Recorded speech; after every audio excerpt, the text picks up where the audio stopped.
Hello and welcome to Cinebuck Presents, where I give my $2 instead of my 2 cents.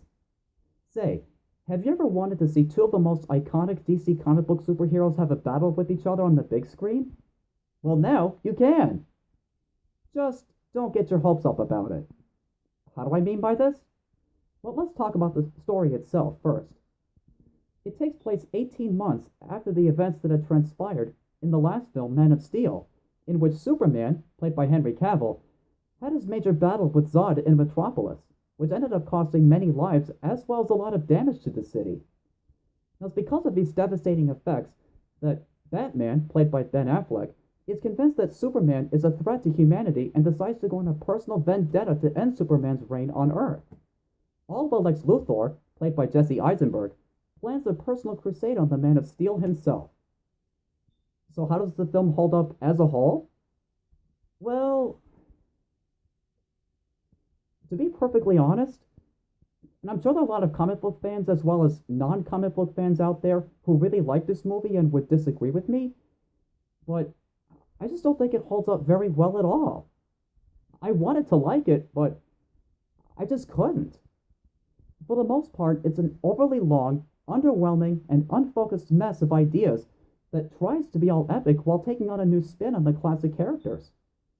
I'm not sure what kind of vision Zack Snyder had in mind for this film, but it seems to me that some of the choices he made in his direction here are a little convoluted and at times a bit odd. Take Jesse Eisenberg's performance as Lex Luthor, for example. There are a couple of times when Lex recites a literary quote or reference in the hopes that this would add a bit of class to his character. Though the way Jesse delivers the quotes or references just didn't win me over personally. But that's not to say that Jesse's a bad actor or anything. He's done some other good stuff. So I personally blame this more on the directing than I do on the acting. Even the battle between Batman and Superman doesn't last that long. Like at least 5 minutes or so. So that's kind of disappointing. To be fair though, there are at least a couple of good things in this movie.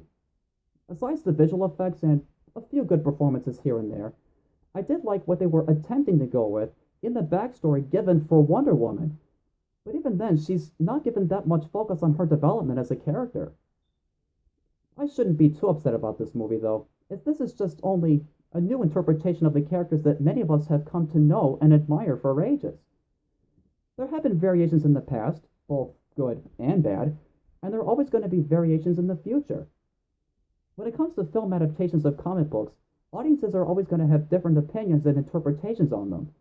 And this is one of those cases in which, the way I see it, is meant to be left open for personal interpretation. So I'm leaving it up to you, the viewers, to decide for yourself. If you see it as an excellent representation of the characters as well as the comics, that's great. If you see it as a very poor representation, that's fine too. But for me,